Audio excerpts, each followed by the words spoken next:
તલાલાના ધાવા ગીર ગામે 14 વર્ષની ધેરિયાની ભૂતનું વળગાણ હોવાની શંકાની પિતાએ ઘાતકી હત્યા કરી નાખી। અત્યારે સમગ્ર રાજ્યમાં ચર્ચાસ્પદ બનેલી આ શોકિંગ ઘટનામાં વધુ એક ચોંકાવનારું તથ્ય બહાર આવ્યું છે। પોતાની પુત્રીને વળગાણ છે તેવું ભાવેશને લાગતા ભાઈ સાથે મળી તાંત્રિક વિધિના નામે તેણે ધેરિયાની બલી ચલાવી દીધી છે। ધાવા ગીર ગામે પોતાની વાડીમાં બાંધી રાખી અને 7 દિવસ સુધી ભૂખી તરસી રાખી અનેક યાતનાઓ આપી હતી।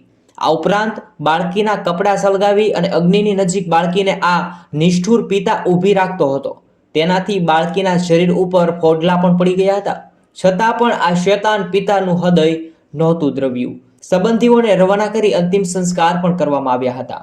8મા દિવસે બાળકીનું મોત થયું હતું ત્યારે તેના શરીરમાં કીડા પડી ગયા હતા, જેની જાણ પિતા ભાવેશને થઈ ત્યારે સગા સંબંધીઓ પણ સાથે તે બાળકીને શમશાને લઈ ગયા હતા।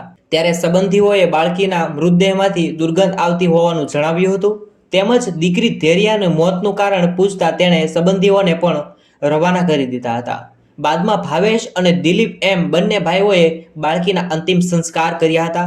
નરાધમ પિતાએ દીકરીનો જીવ લીધો છે, જ્યારે તલાલા પોલીસે હત્યા સહિત કલમો હેઠળ ગુનો નોંધી અને તપાસ કરી રહી છે।